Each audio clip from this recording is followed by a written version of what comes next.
Hi, everybody. This is John Saltas with my buddy Ron Yengich. We're the Bingham boys, and a little bit different twist as an intro this week. In the past few weeks, I've said, what's something that happened important on this date in history, looking up August 12th. And rather than do that, I've just wanted to be a part of history today. So I'm standing on the street, or was on the street this morning, which will be a part of history because a central core of downtown nightlife, hospitality burnt to the ground, part of it last night. And what a tragedy to look at some of that stuff and the people that are affected. I know several of the club owners and people there, workers, employees. It's just terrible. And Ron, you used to office right around the corner. If I remember right, you were on Exchange Place. I was. My first, when I left Legal Defenders and became a private counsel, I joined a man by the name of John O'Connell, great lawyer, and I think I've mentioned him before, and some other lawyers, on Exchange Place. I think it was 33 or 32 Exchange Place, which was right there. And I was really young then. I mean, I was 28, 29, and I had a lot of fun on that street and in the area where those bars burned. Farraco's Club used to be right there. Obviously, the Cabana was not far away. We talked about it a minute ago. The Manhattan. Across the street from our office was the Exchange Club, and also there was... At the Exchange Club, it's the first place I went in there one time and one time only, and you'd walk downstairs, and the reason is like in most bars, if you called up and said, "Hi, I'm looking for my wife," or something, and somebody would get on the intercom, "Hi, is Ron's wife here?" And then they'd all go, no, she's not here, no. But this was a place back then, they had a phone cord that was like 50 yards long or something. So they would bring a phone to your table, right. So like this big business facade of like, hey, we're doing serious shit down here. And they'd bring that phone to your table. Here you go, Mr. Yengich, your wife's on the line. Yeah, boy. Well, I'll tell you about the Exchange Club, though. The other thing that happened a lot was it was when the penny stock market in Utah was out of control. And I was a young lawyer and just in love with the law. I wasn't married at the time. And I got a lot of people that worked in our office set. Bob Stansfield, really great guy, still alive, great lawyer. And Robert Felton and George Special, also really good lawyers. And other people, they had some people that they represented in the penny stock market. And so more than once, somebody would bring in and say, "Okay, here's $100, which was a lot of money to me at the time. You know, we need you to buy this stock, okay, or whatever, and you need to sign the thing," and we would do it. And you know, I checked it out, and it was legal, but of course, it's a rare day when sand is turned into gold in Belize. Bingo, it was legal, right? Bingo. And so the guy I went to was my partner, John O'Connell. I go, "Should I do this?" And he goes, "Yeah." He says, "You know, what you're really doing, if you look at this, what you're doing is you're signing that you're going to own it, and then you're turning it back over to somebody, and they're going to own it." And he said, "But don't do it for more than $100. I mean, if there's a lot involved, then it's a problem." But that was one thing I remember, and also just that is a different day in the world then, because at 5:00 at night, those bars down there filled up. Lawyers, stockbrokers, cops, secretaries, undercover cops, and it was the world where we all got along. It was the world where we all got along. What happened? What happened was that, really, you know what happened? If we're to be honest, Bolivia marching powder happened. Oh yeah, cocaine happened. Cocaine happened. There was a lot of exchanges for those $100 bills and that product on Exchange Place. And so that kind of changed. That changed the world. Just real quick aside, I was reading a book about Dion DiMucci, one of my favorites, and one of the people that he was a mentor to him because of his drug problem, decided that she, who was a lady, was going to count time, BC and AC. Oh, really? Before cocaine and after cocaine. And that's actually how she began to treat people way back then. And so I think that was a big deal that happened at the time. Yeah, well, it was. But, you know, the street, like I said, I was there this morning, and along the street were a lot of, as I said, friends and people I know, waitresses, bartenders, owners, their places, now are hollow shells of what they were. And that stretch of Main Street between 3rd and 4th South was always pretty vital, starting with, well, let's walk down the street. You have a connection to the Judge Building. Yeah, big connection. I mean, my client, Mark Hoffman, was charged and convicted of killing Steve Christensen in that building by leaving a bomb. I think it's the 5th floor. My good friends, Alex Ramos and Andrew Deasine and Joe Cottrell have their office in that building now. When I was over to see them not long ago, went up 1 floor. I mean, great lawyers, for those of you who are looking for a great criminal lawyer. Shout out to them. But, that was something that has, resonated in my life forever. Well, it's, and in mine as well, not just because my brother and I, we were distributing the old Private Eye City Week that day. We're about a block and a half away when all of a sudden it was engulfed in, police and firemen and stuff there.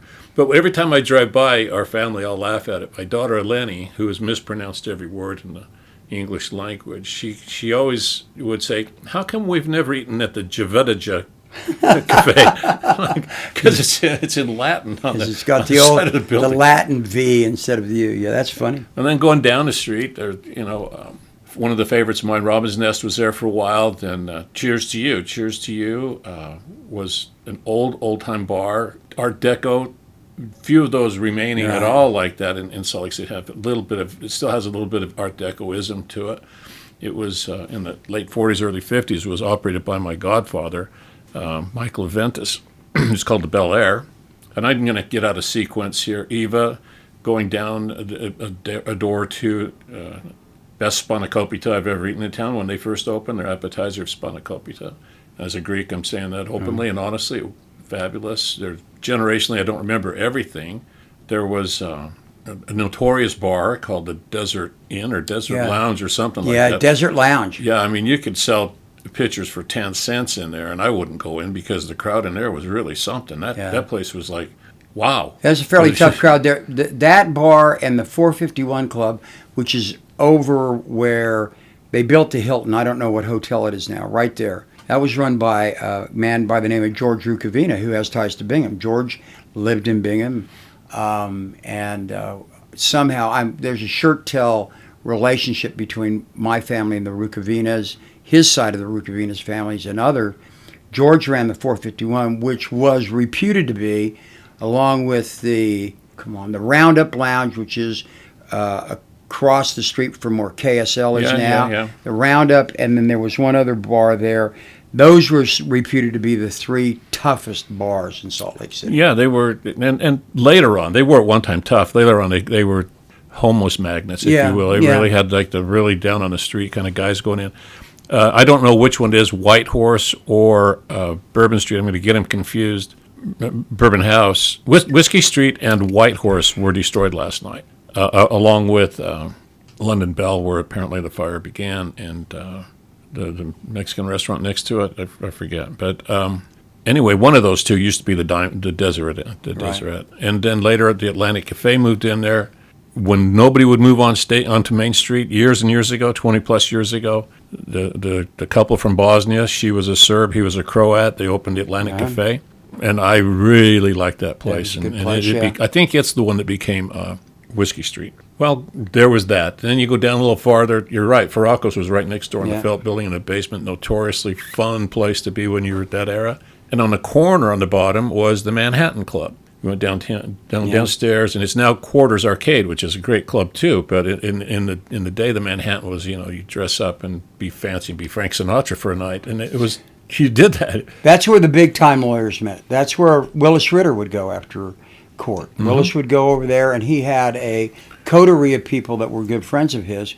Willis Ritter, and I met him. I was introduced to him at that bar. Never appeared in front of him because I was in the Legal Defenders at the time. He was wrapping up his career. But I met him and some really great guys like Ed Barton and an investigator of mine who had been a cop, and Bernie Rhodes, who was a federal probation officer at the time, a wonderful guy, terrific guy. And some other guys, Jim Housley, and that. They were Judge Ron Boyce, who's the commissioner then. they were kind of Willis's pals. And you could go in there and he would be sitting there in his place and everybody would be around him. And if you were invited over, you could go talk to him. And if you weren't invited over, didn't go. We'll have to talk about him one day because he's got some hellacious. Yeah. Well, okay, let me.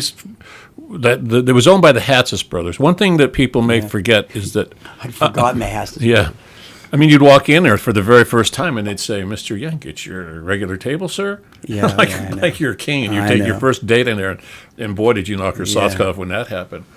And then they bring the Chateaubriand over and light it on fire. Their desserts, but great place. And so that street was victimized by what was Utah's Salt Lake City's laws. Who the hell knows whose laws, because they didn't apply in Park City or 25th Street in Ogden. But on Main Street, you could only have one club on a facing block. Right.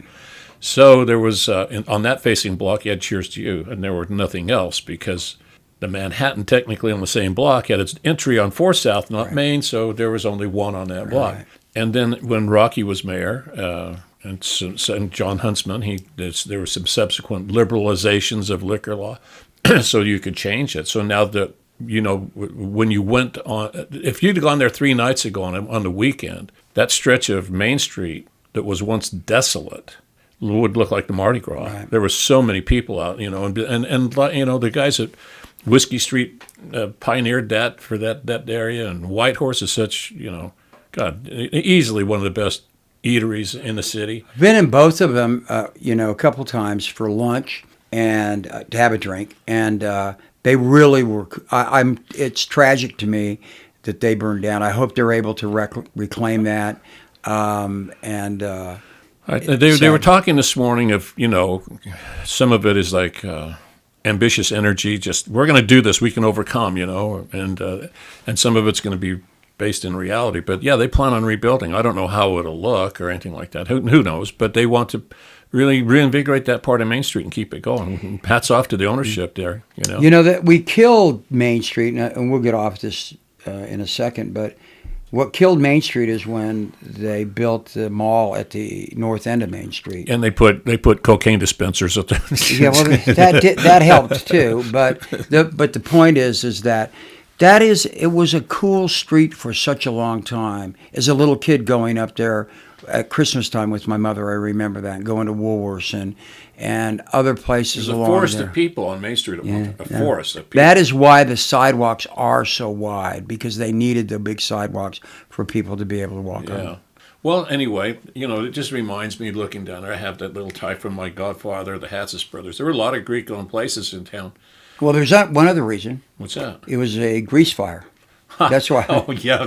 Last night was a grease fire. So that's another reason for you to talk about it. Yeah. Okay. Well, okay. If we had a bell, we would gong show that one. But no, it's a good joke. I get it. I get it. I just been holding that back all morning. Well, it was a grease fire, and it could have been that kind of grease fire too. Funny. I like that. But the other. Where grease fires didn't occur, where clubs owned by the Zumidakis family had Zooms and Sugar House, but had Joker Lounge, which is notoriously famous on 2nd South. The Cairo family had bar, Twilight Lounge, I think, is still left. Andy Luris, my wife's place, now it's my ex-wife's place, which changed its name at the divorce. Let me ask you something, and this is a serious question. Yeah. Why is it that you think that so many, and again, our era and before, and even to a degree afterwards, bars and restaurants were owned by Greeks? Well, I don't know why, because if you went to Greece, it's not like you see bars everywhere. I think what the Greek mindset is built to be, transactional, and wherever there's a dollar to be made, they did it. So they shine shoes, and they open cafes, and they open fast food. It was an easy entry into making a dollar. They're not going to become manufacturers right away, but they could cook, and here's what they could also do: stand long hours and do that. Right. And they do. There's all these old timers that ran their places. They lived there. And, so they owned a lot, but so did the Ferracco family had bars in town. There were other Italian families with bars. So Tangaros, I think, were affiliated. Caputos were affiliated. And, another weird tie-in, it's not that weird, but, gaming, gambling, and stuff like that, it was kind of a natural spin-out. But before that, they had the coffee shops. Okay. So they had the old timers of Greek entry into business and commercial districts were coffee shops, and they were just places where Greeks could gather, play cards, bouzouki, tell stories, and speak the language. Somebody would get a newspaper; they'd share the news of home. So that's what. Okay. That's what kind of it. So, okay, and so let's go back to our old hometown, Bingham. Yeah.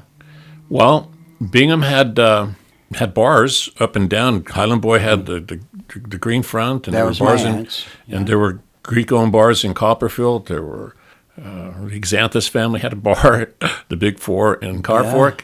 There were others that were owned by various people, but one was the Copper King that I remember because I remember being inside of it. My uncle Jim Malkojanis and his brother-in-law, my other uncle, they married sisters. These two guys, John Manos, owned the Copper King.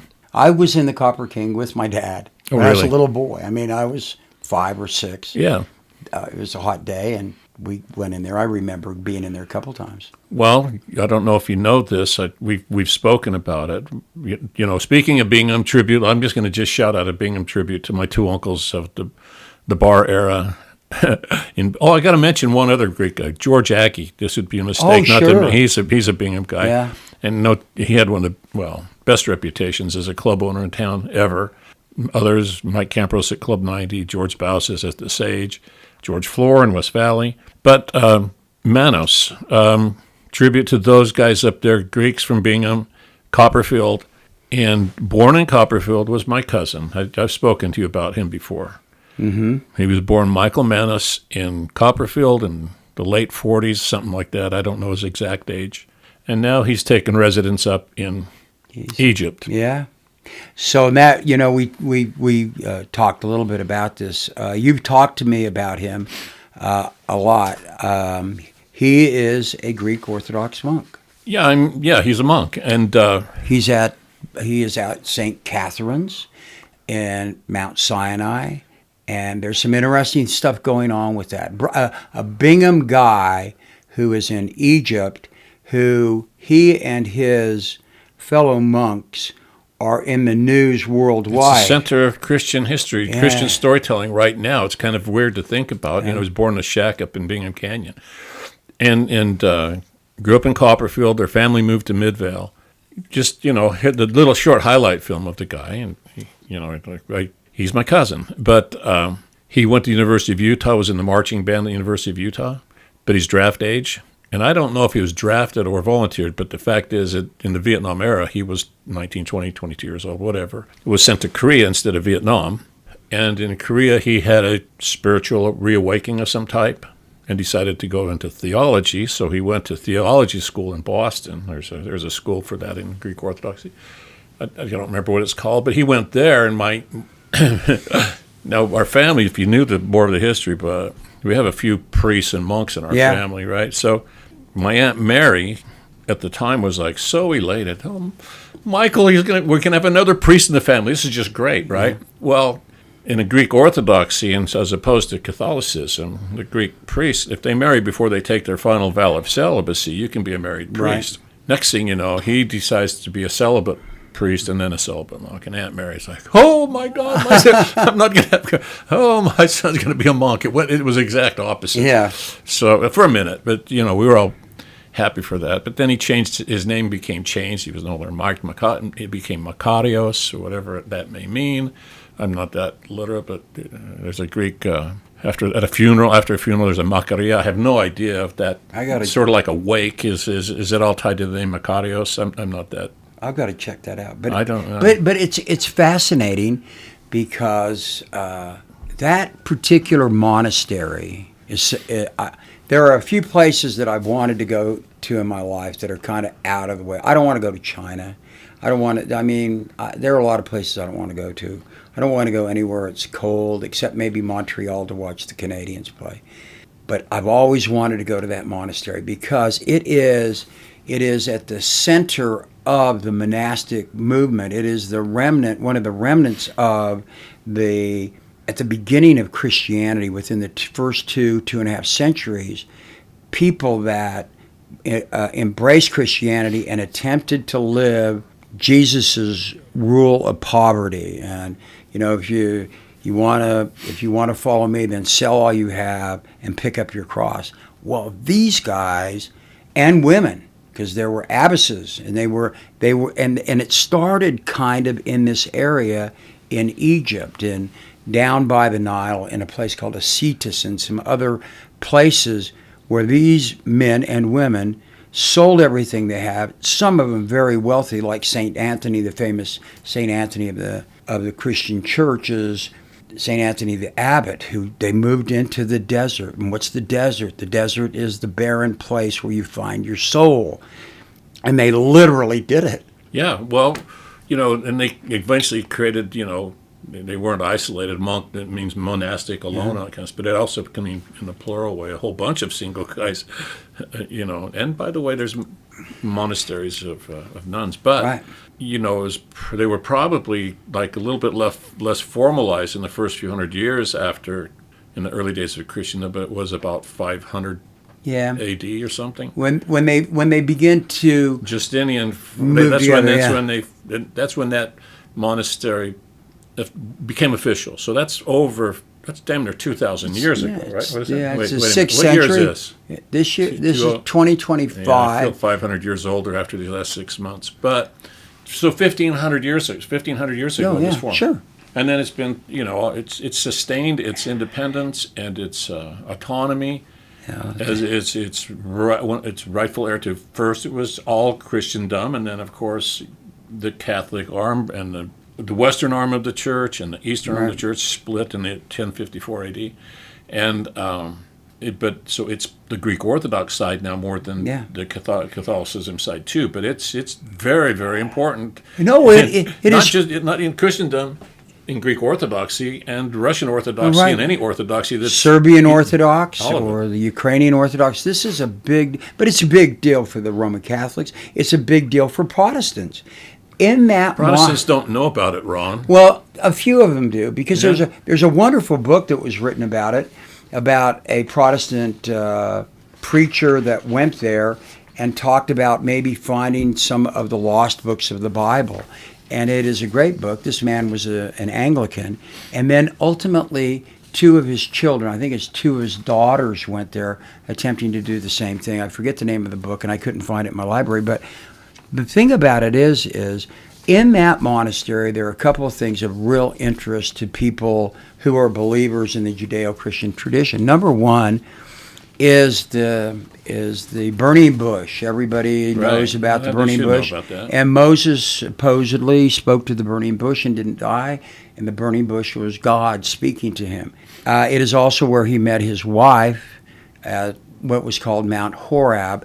It is believed by a lot of Christian archaeologists and people, exegists is what they're called, that Mount Horeb is Mount Sinai. That's where it was. And in this monastery, obviously I haven't been in it, I've always wanted to go, is as a bush, and you can go online and see the pictures of it, this enormous bush, which is claimed to be the burning bush. Well, Father Makarios, or I just call him Makarios. I have a hard time calling my cousin Father. But he talks about, the different, and again, a lot of this is, be faith-based and all that kind of stuff, and you really get it. He'll speak of this apparent miracle item or relic or stuff that goes back to when, and some of it you kind of go, man, really? And other parts you go, no wonder he's a believer.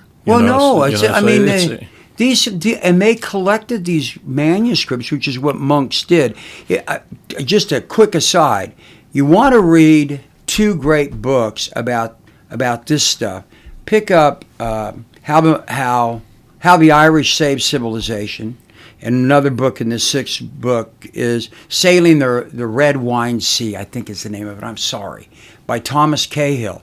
And they talk about how these kind of men and women, they saved these manuscripts that were burnt everywhere by Roman and other emperors who were trying to crush Christianity out, and then ultimately others like Hitler. While the West was going through, its dreary dark ages and so on, the East, Byzantium, was preserving all of those. All those things, and the iconography in this monastery is stunning, and some of them I'm told are unique. I'm not good at that, But the point is, whether you're a believer or not, one of the reasons we're talking about this is that Egypt wants to take this away from people because they believe a certain way.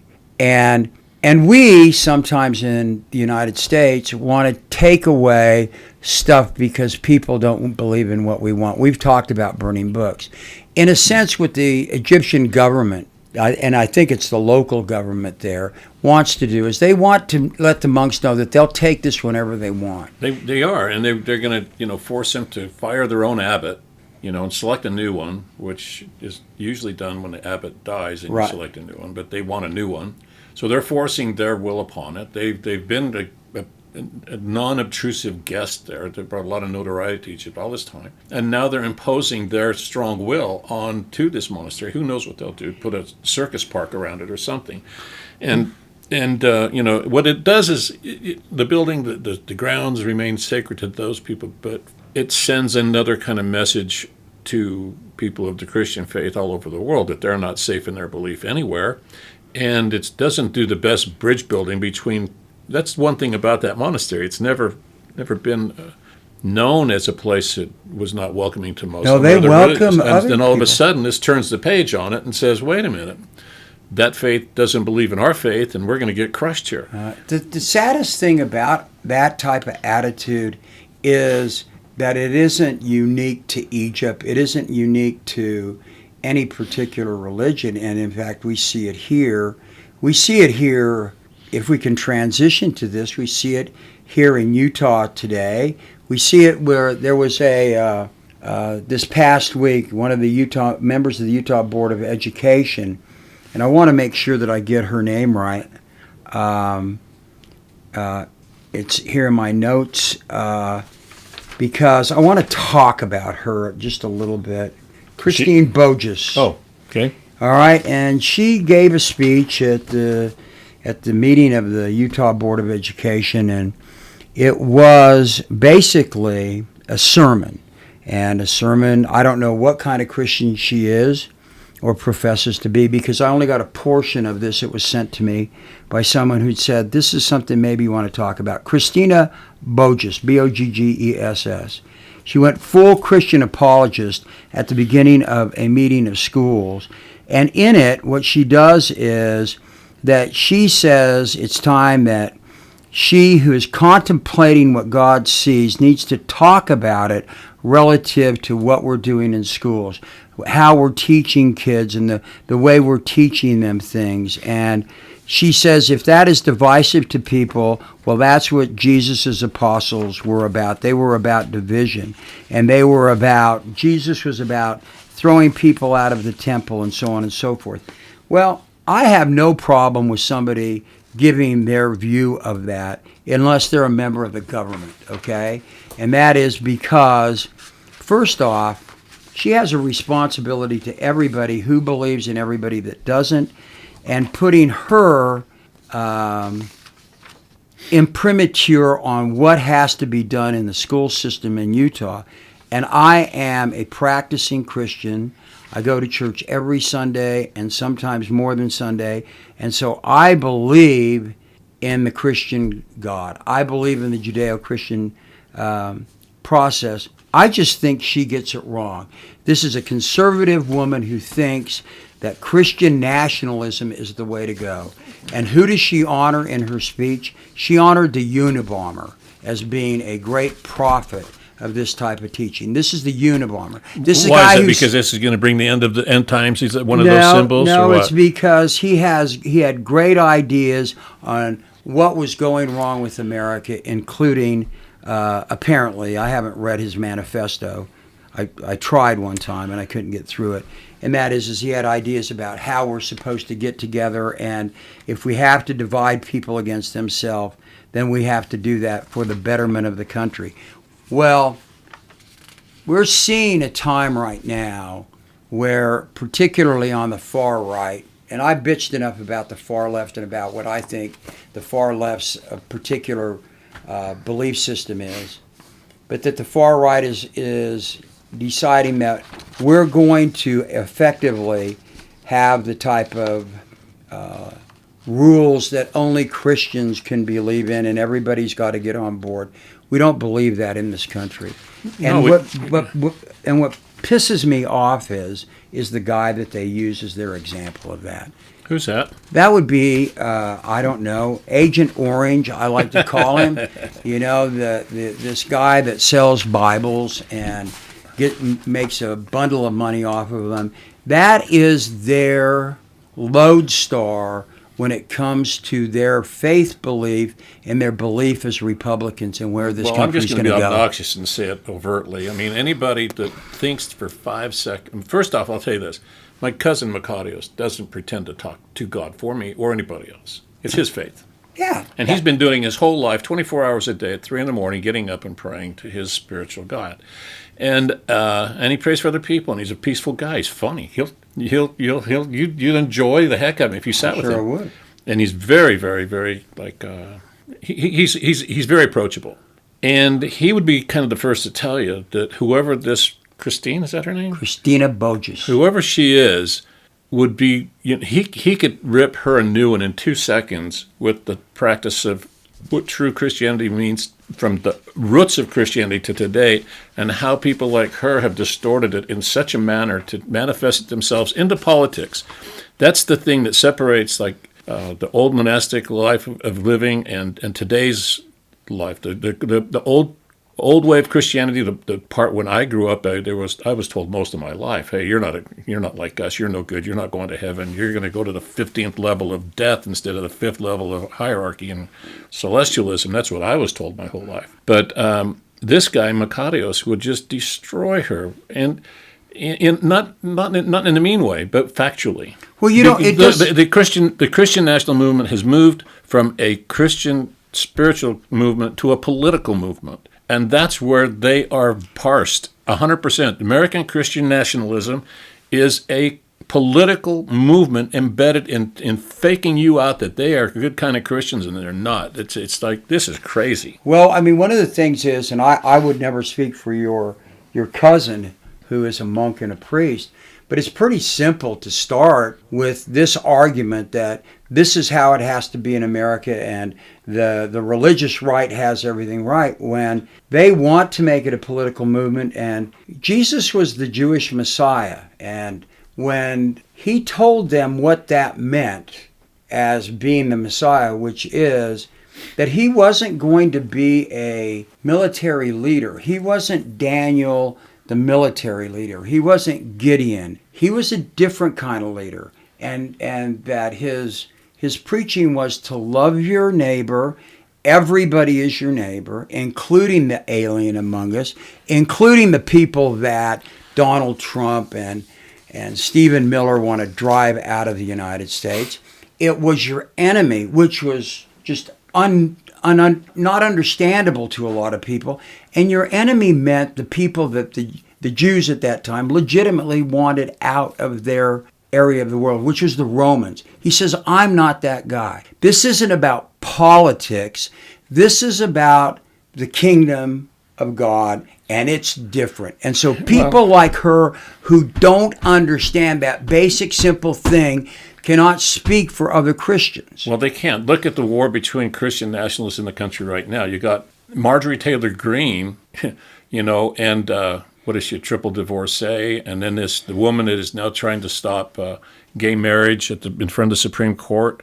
She's had four children by 3 different men and 4 different marriages or some stupid thing, trying to preach about what God wanted or what Jesus wanted, and living the life exactly the opposite of that, but thinking they can get away with it because all these folks go along with the program that, these should be intertwined thoughts, politics and church. And speaking of the old Christian church of that monastery, it happened there too. And they learned their lesson 1,000 years ago about mixing those two things together. And they don't go that route. And we don't need to go that route today to put those two in. Those people, I make a bet with Christine. And here's the bet. I don't know as much about the Bible as you do or she does. I don't know, about faith and all that kind of stuff as much as these, but I've never preached it. But I'll bet you, her, straight up, I've lived the 10 Commandments better than 99%, and her herself, and I live the life of the Beatitudes, which I can't quote, but I know what they mean.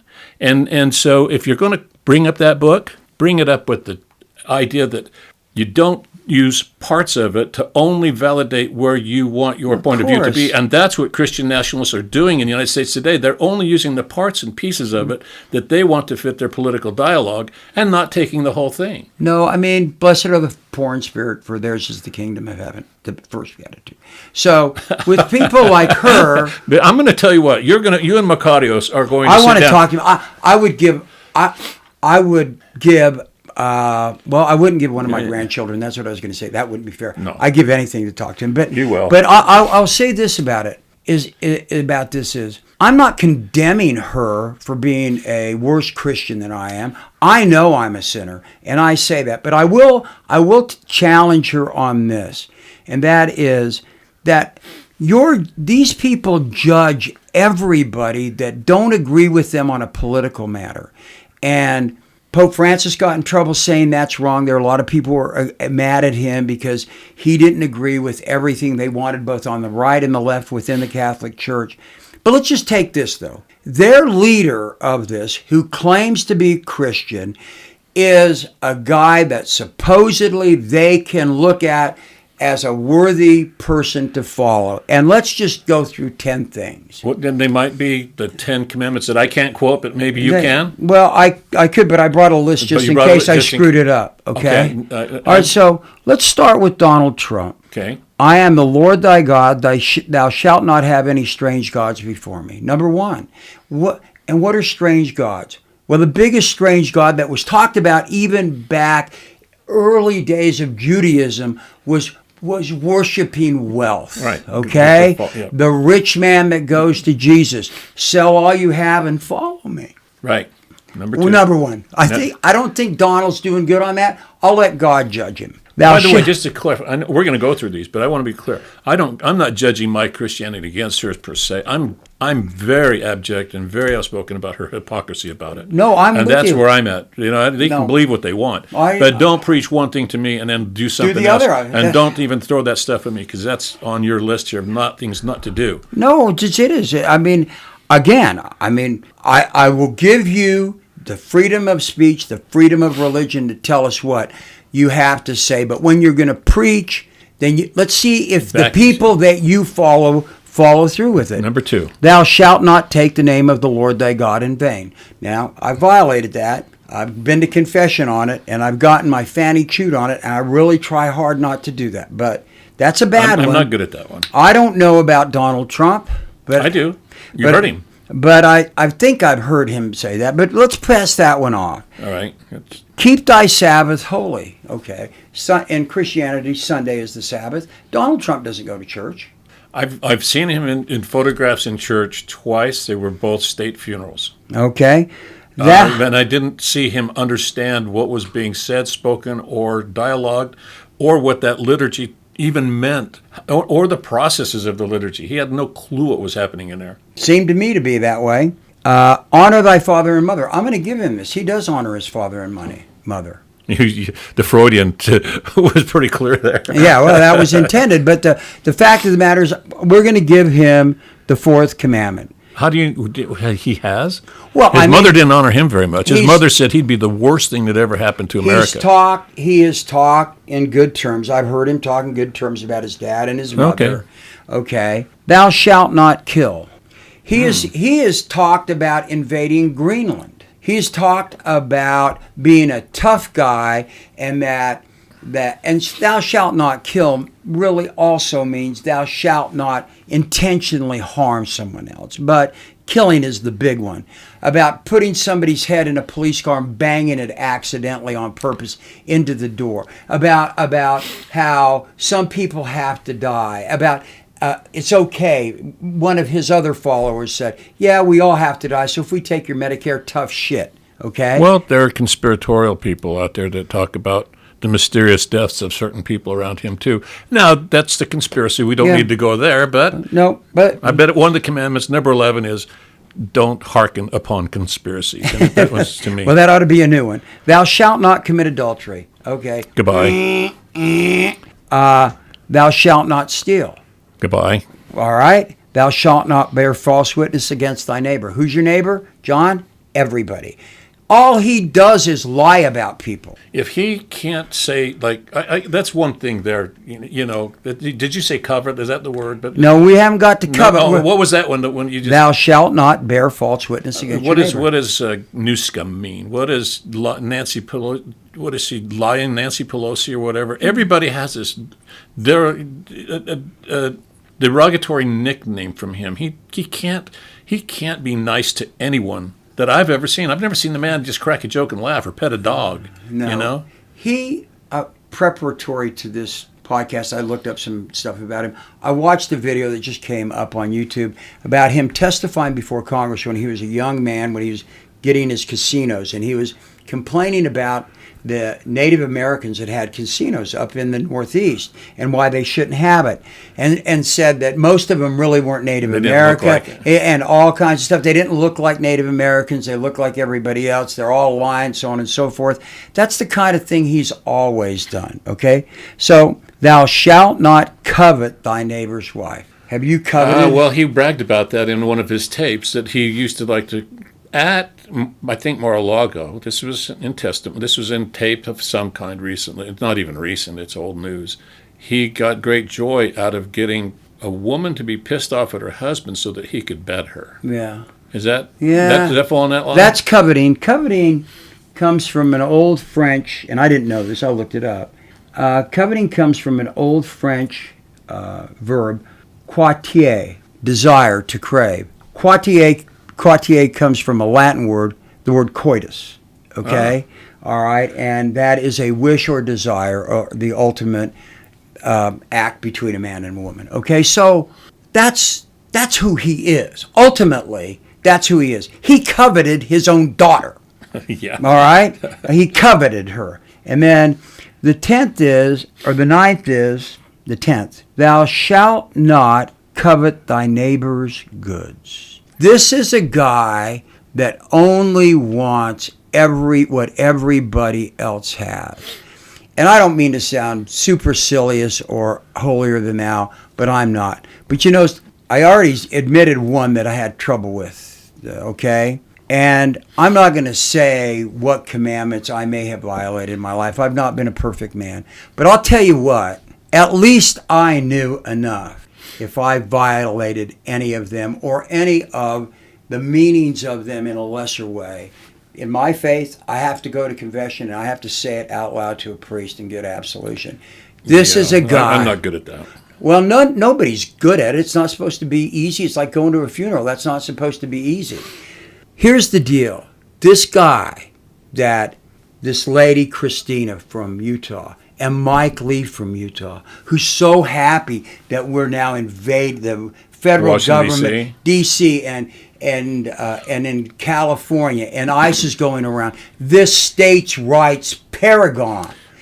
These people think he is the leader that should lead the world. Well, here's where it is like in modern day politics. I don't think we've ever had, this is what we get wrong about it, I don't think we've had a president who was perfect. I don't think we've been looking for perfect. You yourself missed number 3 or 4, and I won't admit it, but I think I missed more than one on there. I'll admit it to myself, and next time I go to confession, and I'll go, I'll tell Macarios. No, I won't tell him. So, no. So, but what I hear the people on the right, MAGA especially, always say, but Joe did it, but Obama did it, but Hillary did it.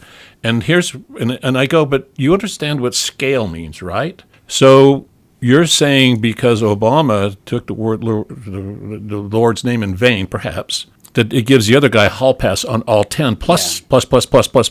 No, it's a scale thing here. It's not the same. We're not going to have the perfect man.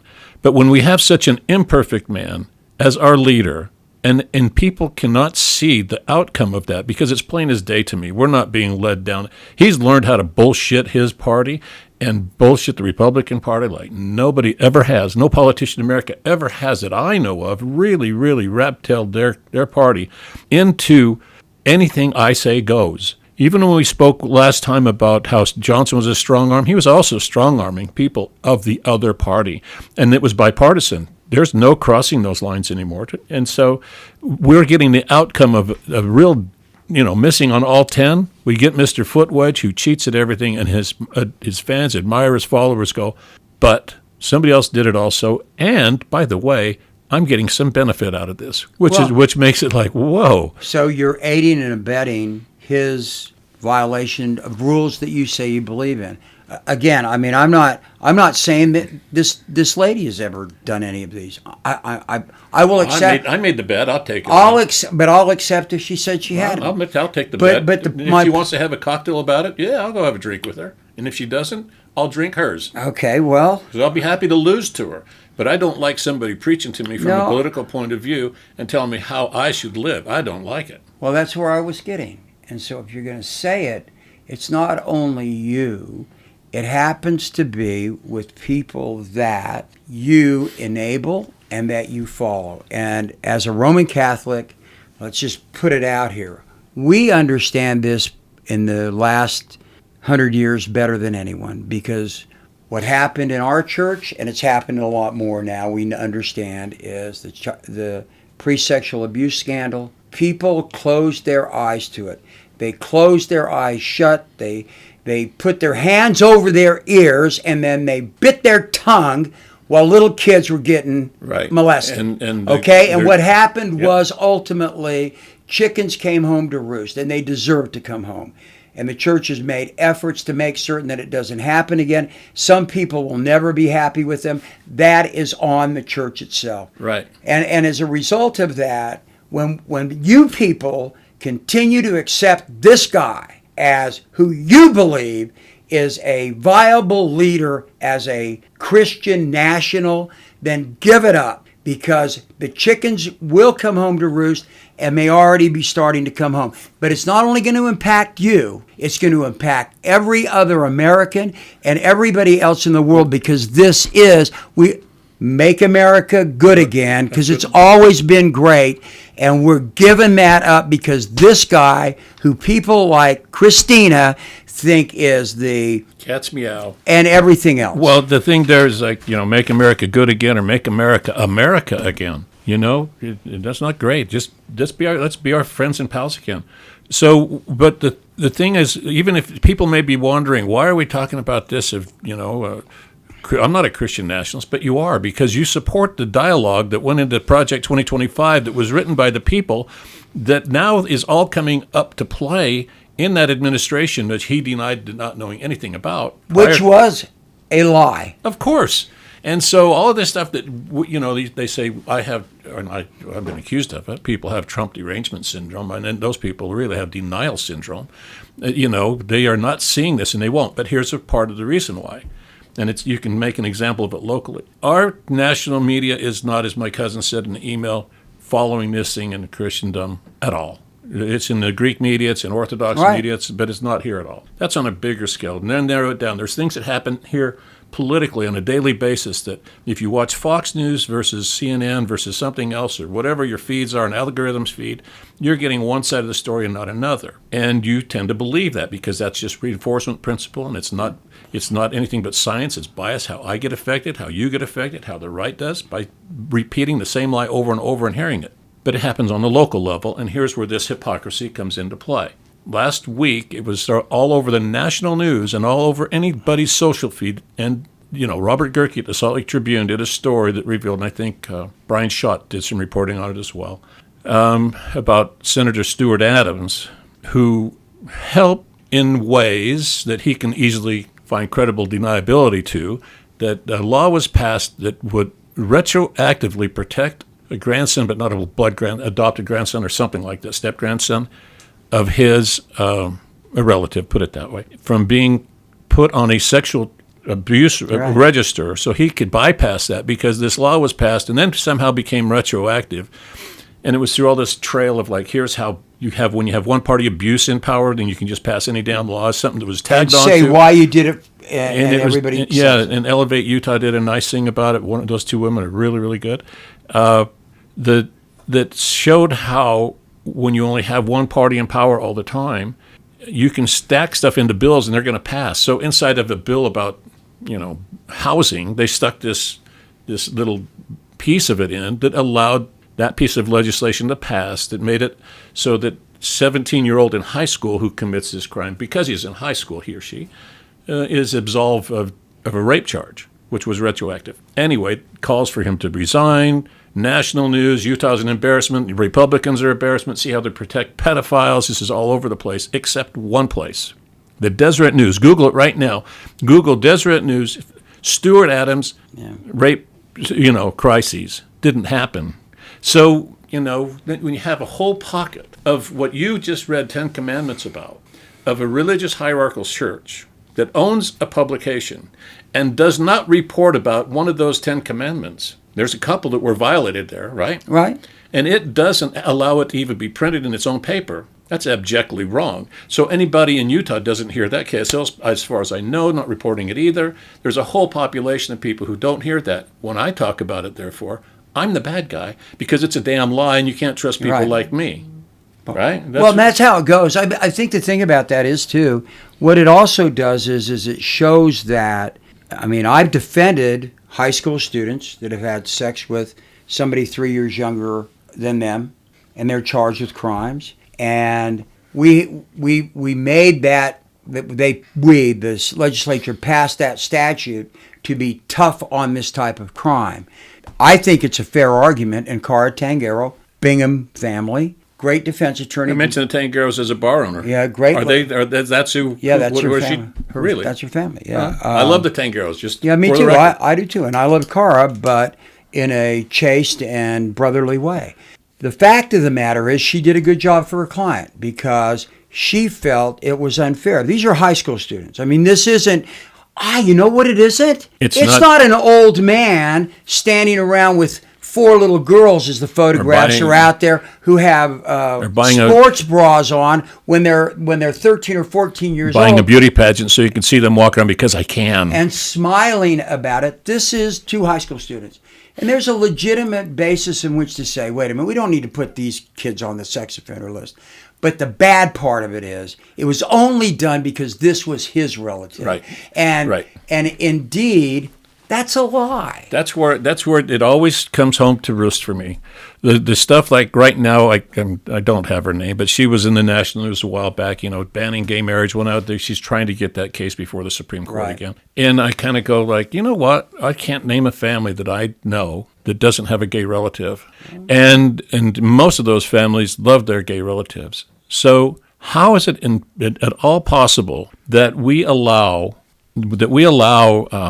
this uniquely unqualified person who's not a very good Christian to speak for everybody and deny 2 people in love the right to be in love and the right to share in the benefits of living in a society that lets that happen? Because you know what? It's not bothering anybody. And I can't, right there's a deal breaker for me. It is an absolute deal breaker for me. I can't go at that party. Because they want to harm people I love. I cannot do it. Or you go to that party and try to change their attitude about it, but here's the problem. You won't get to talk. You won't get to talk in that party about that. And that is part of the problem we have in America today. There's no debate about these things. It's one side or the other. And as far as I'm concerned on that issue, you're right. We all know gay friends that we didn't know were. We have gay relatives we didn't know were. We have some that we think are. It's none of our business to ask. Okay? And gay neighbors. I live on Capitol Hill, Marmalade, Capitol Hill. I'm in the gay bosom of Salt Lake City. You're in Emerald City. Yeah, and a lot of gay friends that have lived up there, some that have moved, and people I really like. But my point is this: who cares who else anybody loves, and who?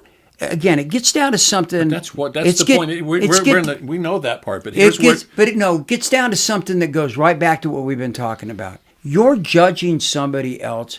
You don't even know what they're doing. You're judging them for who you are.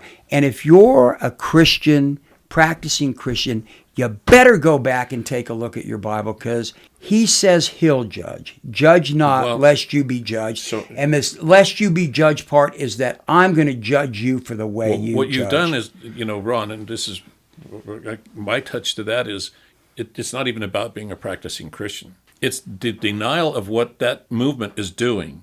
Pete Hegseth is deeply into an arching conservative church, and people don't pay attention to that. So as long as you're allowing that, I'm not a Christian, I'm not, this means nothing to me, I'm not one of those people who are arch conservative, I'm not a Christian nationalist. Yeah, but that entire cabinet is protecting somebody who is not that, and Hegseth and others are deeply embedded within that movement, including J.D. Vance, including Hegseth, including others who are part of that movement to reshape America into something different. And it's reshaping, and you can't take a blind eye to it. No, I'm not saying take a blind eye to it. No, you're not. I know you're not. I'm saying that you can't. I'm saying ask them whether or not they've read anything that they attempt to profess. I mean, it's a fair question. Well, my point isn't about whether they profess it or not. My point is, if you're turning a blind eye to it, regardless, there are people in the movement who are shaping your life and in your blindness. So that makes you an accomplice to them. Okay, so you better know what they're doing. That's the way I feel. So, hey, I got to go. It's time.